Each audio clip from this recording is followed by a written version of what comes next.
아멘. 오늘 본문의 배경은 시몬이라는 이름을 가진 바리새인의 집에서 연회 석상에서 일어납니다. 예수님이 앉아 계실 때라고 번역된 단어가 사실상 반쯤 누워있다는 recline이라고 그러죠. 우리가 recline 체어라고 그러잖아요. 그 단어입니다. 그래서 반쯤 누워있는 그러한 자세를 뜻하는 단어입니다. 일반 식사는 앉아서 했습니다. 그러나 연회, 뱅퀘트 같은 이런 중요한 식사는 누운 자세로, 반쯤 누운 자세로 행해졌던 것이 팔레스타인 그리고 그 아랍 지역에 행해지던 그런 자세였습니다. 지금도 그렇게 합니다. 많이들. 아마도 풍성한 음식이 준비되었었고 여러 사람이 초대되었을 것입니다. 예수님을 중심으로 연회가 베풀어지고 있을 때 한 여인이 그 자리에 나타납니다. 우리말 성경에는 빠져 있지만 원어에는 보라, behold, look 이런 단어가 이 말이 먼저 들어가 있습니다. 그래서 37절에 시작되는 문장이 이 무엇인가가 범상치 않은 일이 일어나고 있음을 예시해주고 있습니다. 그 여자에 대해 성경은 죄를 지은 여자라고 적고 있는데 여기에서 쓰인 동사의 시제는 그 여자가 죄를 이따금 혹은 습관적으로 행해져 오고 있음을 의미하는 그러한 시제입니다. 그 죄의 내용에 대해서 성경은 언급하고 있지 않지만 필시 창녀였을 것이라고 많이들 해석합니다. 또는 공공연히 알려진 내연녀이었을 수도 있습니다. 어찌되었든 그 여자는 예수님이 바리새인 시몬의 집에 와 계심을 듣고 알았습니다.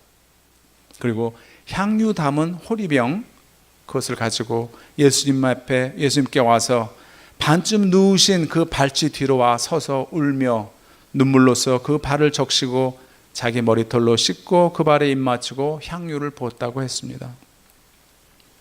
이 여인은 오늘 본문의 사건 내내 몇 마디 말을 하죠? 한마디 말도 하고 있지 않습니다.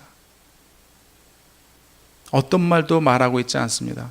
그러나 그의 말없이 행하는 일들은 100마디, 1000마디 말보다 더 많은 것을 보여주고 있습니다.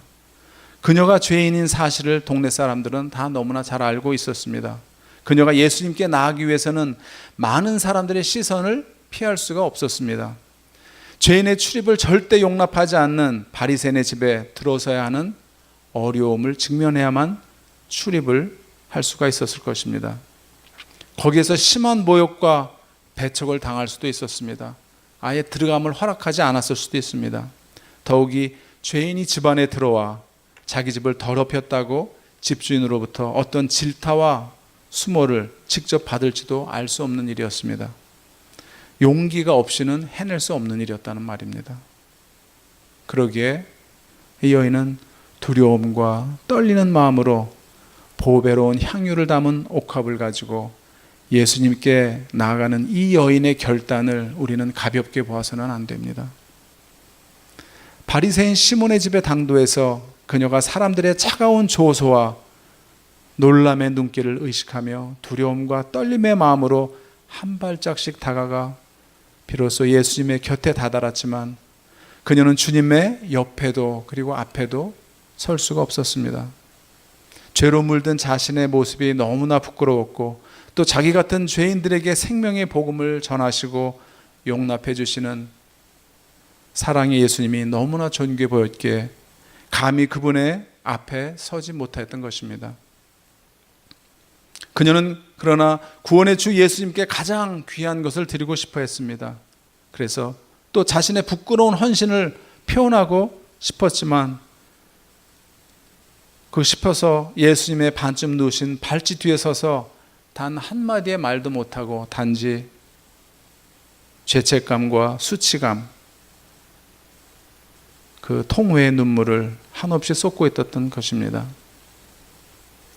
그 자신을 짓누르는 죄책감과 수치감 아무도 이해하려고 하지 않았었고 이해할 수도 없는 깊은 내면적 고통에서 용서와 구원을 주실 수 있는 하나님이 보내주신 메시아임을 믿고 말 대신 눈물로써 자신을 받아주시기를 갈망하며 향유로서 자신의 헌신을 예수님께 이렇게 표현하고 있는 것입니다. 38절에 울며 이어는 울며라고 번역한 헬라어 단어는 주로 비에 사용하는 단어입니다. 눈물이기보다는. 그리고 특히 소나기를 지칭하는 단어입니다. 눈물을 빗물처럼 소나기처럼 흘렸다는 말입니다. 베드로가 예수님을 부인하고 나서 닭의 울음소리를 듣고는 통곡하며 흘렸던 그 회한의 눈물, 뜨거운 눈물과 같은 그런 눈물을 소리 없이 그녀는 예수님의 발에 쏟아 부었습니다. 자신의 연약함과 죄성을 너무나 잘 알고 있었기에 또 그 죄성을 너무나 잘 알고 계시는 구세주 앞에 무슨 말을 할 수가 있겠습니까? 무슨 말이 필요가 있겠습니까? 눈물은 죄에 대한 통회, 그 모든 것을 대변해주고 있습니다. 그리고 그녀는 자신의 긴 머리를 풀어내려서 눈물에 젖은 발을 씻어 말렸습니다. 이 당시에 여자가 외간 남자 앞에서 머리를 풀어내리는 행위는 그 자체가 굉장한 부끄러움이었다고 했습니다. 그리고 이혼에 합당한 사유가 되었다고 역사는 기록하고 있습니다. 우리가 이런 기록들을 지금 찾아볼 수가 있습니다. 존귀하신 예수님의 발 앞에 자신의 머리를 바닥에 조아려 비록 죄인일지언정 여자의 아름다움의 상징인 머릿결로 자신의 가진 최선으로 주님의 발을 말렸습니다. 머리를 풀어 주님의 발을 닦는 행위는 예수님을 자신의 주님으로서 삶에 영접하고 있음을 표현하고 있습니다. 나는 주님의 종입니다. 예수님을 내 삶의 주인으로 모십니다. 라는 소리 없는, 아니요, 소리보다 훨씬 더 큰 고백인 거죠. 발을 닦은 그녀는 그 발에 계속해서 입을 맞췄다고 했습니다. 그녀의 입맞춤은 일반적인 교제의 입맞춤인 헬라어 단어 필레마라는 단어가 있습니다. 그 필레마가 아니고 여기서 쓰인 단어는 카테필레마입니다. 강조가 있죠. 이 카테필레마는 강렬한 사랑의 표현으로서의 입맞춤입니다. 이 단어는 누가복음 15장에서 탕자의 이야기에 탕자가 돌아왔을 때 아버지가 달려가서 아들의 목을 끌어안고 키스를, 정열적인 사랑의 키스를 퍼붓을 때 쓰였던 바로 그 단어입니다. 그리고 사도행전 20장에서 사도 바울이 에베소에 3년간이 넘는 그런 사역을 마치고 또 전도를 하고 마지막에 이스라엘로 예루살렘으로 들어가면서 자기가 고난받고 죽을 것을 감지한 사도 바울이 이제 더 이상 너희를 보지 못하리라는 고별을 합니다. 그럴 적에 에베소의 장로들이 밀레도까지 옵니다. 그 밀레도에 와서 마지막 작별을 하면서 서로 성경에 보면 크게 울며 입맞춤을 나눴다고 했습니다. 거기서 쓰인 단어가 바로 이 카테필레마입니다. 그녀는 예수님에 대한 깊은 사랑과 존경심을 지금 이렇게 표현하고 있는 것입니다. 이와 같은 일이 연회 중에 일어났다고 생각해 보십시오. 얼마나 깊은 인상과 감동을 주었을까요? 그랬나요? 정작 잔치를 배설한 집주인 바리새인 시몬은 그 여인의 통회와 헌신이 담긴 이 극적인 행위에는 전혀 감동을 받고 있지 않습니다. 도리어 이 순간을 예수님의 권위를 의심하는 기회를 삼고 있습니다. 39절에 예수를 청한 바리새인이 그것을 보고 마음에 이르되 이 사람이 만일 선지자라면 자기를 만지는 이 여자가 누구며 어떠한 자 곧 죄인임을 알았으리라 라고 본문은 적고 있습니다. 그는 그 여자의 용기와 눈물과 헌신에는 전혀 개의치 않았습니다. 도리어 예수님이 죄인인 여자의 행동을 마다하지 않고 용납하고 있음에 심기가 아주 불편해졌습니다. 그래서 자기 나름대로 생각하기를 내가 초청한 이 예수는 단지 선생에 불과할 뿐 선지자가 아니로구나 그렇게 단정지었습니다. 만약 예수가 선지자나 그보다 더한 그리스도라면 그 여자가 어떤 죄인임을 알았을 테고 그랬더라면 당연히 죄인인 여자의 이런 행동을 엄히 꾸짖고 내몰아쳤을 텐데 이렇게 시몬은 생각하고 있는 것입니다. 만약에 하다면 우리는 이런 문장을 가정문이라고 합니다. 영어의 가정문에서 사실이 전혀 아닌 것을 표현할 때 예를 들어서 나는 새가 아니죠. 사람이 새가 될 수가 없죠. 그런데 내가 새라면 저 하늘을 날 텐데 이렇게 얘기할 적에 If I were a bird 이렇게 얘기합니다. 보통 영어에서 I를 쓰는 문장이면은 동사가 I am 또는 과거면 I was 이렇게 쓰잖아요. 근데 were를 씁니다. If I were a bird. 그래서 이 가정문이 전혀 사실이 아니라는 사실을 알려주고 있습니다. 똑같은 식으로 헬라어 문법도 여기서 쓰고 있는 헬라어 문법이 사실이 전혀 아닐 때 쓰는 가정문의 형태를 사용하고 있습니다. 이 사람이 만일 선지자라면, 그래서 거기에서 얘기해 주는 거는 예수는 선지자가 아니라고 시몬이 단정 짓고 있는 것을 말해주고 있는 것입니다. 시몬은 예수님이 죄의 용납함을 보고 심기가 거북해졌고, 그런 태도는 예수님을 잘못 평가하는 더 큰 잘못을 범하고 있습니다. 한 가지 일에 속다는 더 큰 잘못을 불러올 수 있습니다. 예수님은 시몬의 마음을 통찰하고 계셨습니다. 그리고 시몬이 오판한 것과는 달리 그 여자가 어떤 배경을 가진 여자인지도 아셨습니다. 그러나 주님은 시몬을 당장 심하게 꾸짖거나 하지 않으십니다. 도리어 다정히 이름을 부르시며 시몬아, 내가 네게 이를 말이 있다 라고 부드럽게 말씀하십니다. 바리새인이면서도 예수님을 초청해 연회를 벌인 것을 보면, 그것을 미뤄보면 시몬은 예수님의 가르침을 존중했다고 생각할 수 있습니다. 그러니 그러나 흑백 논리에 민감한 종교적인 안경을 쓰고 상황을 바라보는 시몬을 주님은 도리어 안타깝게 생각하셨던 것 같습니다.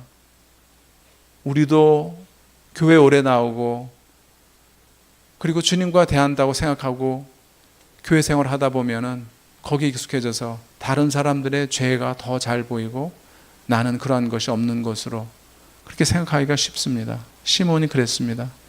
그러나 주님은 스스로 판단하도록 비유를 들어 말씀하십니다. 시몬이 대답하기를 선생님 말씀하소서. 시몬의 불편한 감정이 이 대답 속에 내포되어 있습니다.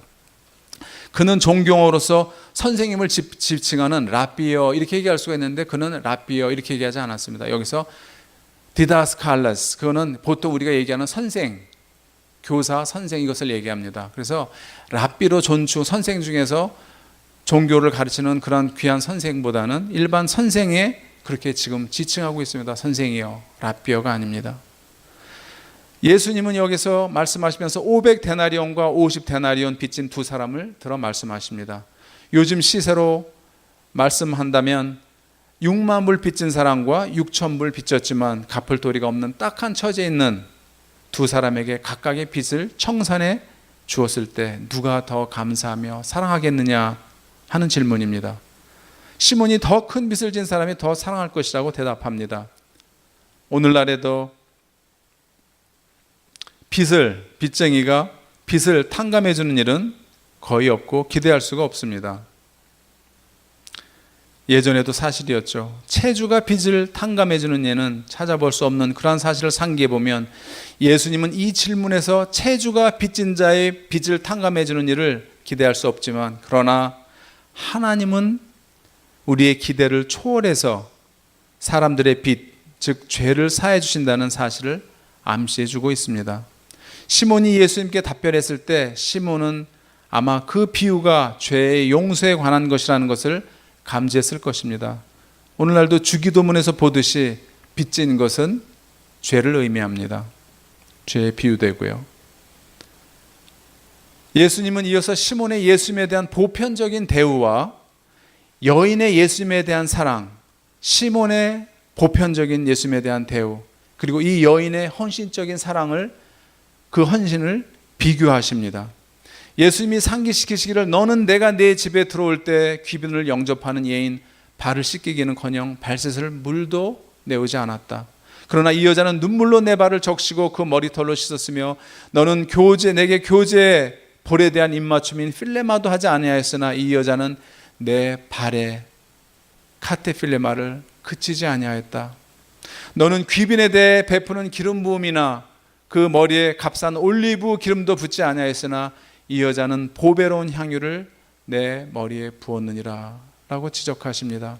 이 향유가 베다니에서 마리아가 예수님의 머리에 부은 향유와 같은 나드라는 향유라면 그 가격은 1년 노임에 해당되는 값비싼 것이었습니다. 비록 손님에 대한 발씻김과 입맞춤과 기름 부음이 율법적으로 요구되는 그런 사항이 아니었을지라도 예수님을 진정 귀한 분으로 여겼더라면 시몬은 귀빈에게 행하는 이와 같은 예우를 한 가지 혹은 두 가지쯤 행했을 것이 틀림없습니다. 시몬은 이 어느 것 하나도 행하지 않은 반면 식사를 초대하긴 했죠. 여인은 예수님께 자기의 가진 최선으로 사랑과 헌신의 표현을 맞이 않았다는 것을 주님이 말씀하고 계시는 것입니다. 시몬은 예수님을 연회에 초청하긴 했지만 예수님을 진정으로 귀히 여기지 않았으며 여인의 많은 눈물에 대해서도 전혀 연민의 감정을 느끼지 않았습니다. 우리가 예수 그리스도를 우리 마음에 주님으로 모셨다고는 하는데 우리의 삶에서 날마다의 생활에서 진정 우리의 태도가 두 사람 중에 누구를 더 닮고 있는지 우리는 돌아봐야 됩니다. 우리는 제3자의 관점에서 이 사건을 바라보기가 쉽습니다. 하지만 주님이 저에게 여인의 마음과 시몬의 마음 중 어디에 내 마음이 더 가까운가를 주님께서 물으신다면 처음 주님을 영접했을 때는 여인의 마음이었으나 세월이 갈수록 시몬이 마음이 되고 있습니다 라고 고백하지 않을 수 없습니다. 아직 죄에서 해방되지 못한 사람들에 대해서 또는 아직 옛사람의 습성에서 벗어나지 못한, 그래서 우리가 보기에 부족하다고 느껴지는 그런 교인에 대해서 첫째로는 무관심하고 둘째로는 쉽게 정죄하는 우리의 모습이 오늘날 우리의 삶과 교회에 더 만연해 있지 않은가를 생각해 보게 됩니다.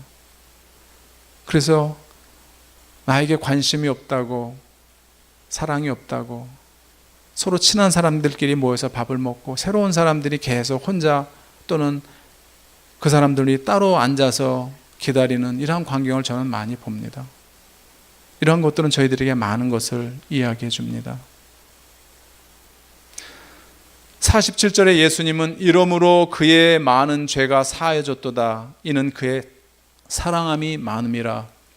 이 말을 잘못 들으면 그 여인이 머리를 풀고 발을 씻고 반투명한 칼슘질의 돌, 알라바스트를 깎아서 만든 호리병을 열어서 값비싼 향유를 부은 사랑의 행위가 죄 사함을 얻게 한 것으로 이해될 수가 있습니다. 오해할 수가 있습니다. 헬라어 본문은 그런데 이러한 오해를 없애줍니다. 풀어서 해석하면 너희 많은 죄가 이미 사해졌고 지금도 사해져 있는 상태이다, 이렇게 됩니다. 영어로 말하자면 Your sins are forgiven, now forgiven, 이게 아니고 Your sins have been forgiven, 완료형으로 되어 있습니다. 용서가 이미 과거 이루어졌고 지금도 여전히 유효하다, 이렇게 말씀하고 계십니다. 다시 말해서 그 여자의 헌신적인 사랑의 행위가 용서를 유발한 것이 아니라 그에 앞서 여인이 예수님은 자신의 죄를 해결해 주실 수 있는 하나님이 보내주신 그리스도로 믿고 감사함으로 예수님께 나아가기를, 수치를 무릅쓰고 나아가기를 작정했을 때, 믿어졌을 때 이미 용서가 이루어졌음을 시사해 주고 있습니다. 행위가 아니라 믿음이 죄사함을 얻게 한 것입니다. 그녀의 헌신의 행위는 용서받았음과 구원의 증거로서 나타난 사랑의 표현이었던 것입니다. 주님은 이어 사함을 받은 일이 적은 자는 적게 사랑하느니라 라고 말씀하십니다. 누군가가 나는 그래도 열심히 살았어요, 그래서 죄가 저 사람보다는 적습니다, 사함 받을 일이 적습니다 라고 말한다면 그것은 큰 오해입니다. 그처럼 큰 오해는 없습니다. 죄의 심각성과 깊이를 깨닫는다면 그 누구도 감히 그렇게 말할 수는 없습니다. 자신의 죄가 경미하여 이미 사죄함을 받았기에 남을 정죄해야 할 수 있다고 판단할 수 있다고 생각한다면 그러한 종교성, 그런 오해, 그 죄는 더욱더 심각하다고 말할 수밖에 없습니다. 자신은 깨닫지 못할 뿐 시몬이 바로 그러한 잘못을 저지르고 있었습니다. 48절에서 예수님이 그녀에게 이미 죄사함을 얻었음을 또다시 말씀해 주십니다. 그리고 50절에서 보는 바와 같이 뭐가요? 너희 믿음이 너를 구원하였느니라. 너희 믿음이 너를 구원하였으니 평안히 가라고 말씀하심으로 여인의 믿음을 격려해 주십니다. 물론 이 두 곳에서 모두 현재 완료형을 쓰셔서 구원이 이미 믿었을 때 이루어졌음을 확증해 주시고 계십니다. 부끄러움과 떨리는 마음으로 지극히 겸손한 헌신의 마음으로 주님께 다가왔던 이 여인은 축복의 인사인 평안히 가라, 그 주님의 말씀과 함께 흔연히 떠나가서 세세도록 성경을 읽는 성도들의 마음에 깊은 인상으로 남게 됩니다. 오늘 본문의 내용에서 우리는 몇 가지 교훈을 생각해 보기를 바랍니다. 첫째, 시몬의 잘못을 답습하지 않는 것입니다. 여러분은 저와 함께 오늘 시몬의 무감각과 사랑 없음을 개탄했습니다. 그러나 오늘날 시몬은 우리의 교회 속에 여전히 존재합니다. 아니, 그 시몬의 역할을 하는 나를 쉽게 발견합니다. 그러나 앞으로는 상처받은 많은 사람들, 나름대로의 죄를 부끄러워하는 사람들이 주님 앞에 위로받기를 원해서 교회에 나올 때 어쩌면 많은 고민이 있었을 수도 있습니다. 그럴 때 진정으로 그들을 환영하고 그들의 주님을 만날 수 있도록, 우리 안에서 주님을 볼 수 있도록 그들을 사랑하고 포용하고 포옹하여야겠습니다. 죄인이었던 여인보다 더 허물 많음이 드러난 바리새인은 시몬의 잘못은 그의 시선이 여인의 죄에 집중했던 것입니다. 시몬의 잘못은 그의 시선이 여인에게 집중했다는 것입니다. 예수님한테 집중하지가 않고 그 여인의 불쌍함이나 연민에 집중하지 않았습니다. 예수님의 시선은 그녀의 상한 심령과 변화된 마음에 관심을 두셨습니다. 우리는 교인 간의 서로의 잘못을 쉽게 발견하고 못마땅해 할 수 있습니다. 남편에게 혹은 아내의 잘못을 먼저 보기가 쉽습니다. 그럴수록 우리는 긍휼히 여기는 예수님의 마음으로 상대가 나로부터 사랑받고 있음을 확신할 때까지 포기하지 않고 사랑의 말과 행동을 계속하시면 좋겠습니다. 사랑의 언어와 행동이 그 사람으로 하여금 나에게 마음을 열고 또 주님께 나아가기까지 우리는 포기하지 말아야 됩니다. 두 번째, 시몬에 반해서 여인의 시선은 어디 있었죠? 여인의 시선은 예수님에 있었습니다. 그 시선의 대상은 예수님께 맞춰졌습니다. 여인은 자신의 죄를 사하시며 자신을 용납하시는 예수님께 시선을 맞추고 나갔습니다. 그래서 사람들의 따가운 시선에 개의치 않을 수가 있었습니다. 예수님께 자신의 사랑을 표현할 수가 있었습니다. 그럼에도 불구하고 사람들의 기대에 맞추려는 노력은 쉽게 무너지고 실망을 안겨줍니다. 그러나 진정 자신의 시선을 하나님께 맞출 때 자신의 헌신의 대상이 사람이 아니며 하나님임을, 예수님임을 인식할 때 그는 항상 위로받을 것입니다. 항상 위로받고 거기에는 실망함이 절대 없습니다. 좀 더 정확히 말하자면 그녀의 시선은 예수님의 발을 향했습니다. 그리고 엎드렸다가 그리고 거기에 엎드렸습니다. 자기가 누구인지를, 주님이 누구이신지를 단적으로 보여주고 있습니다. 겸손히 주님의 발에 우리의 시선을 맞추면 좋겠습니다. 세 번째, 그녀는 눈물로써 주님에 대한 기대와 감사를 표현했습니다. 여인은 알라바스터 호리병에서 향유를 부어드렸습니다. 하지만 그보다 먼저 상한 심령에서 쏟아내는 눈물로 주님께 부어드렸습니다.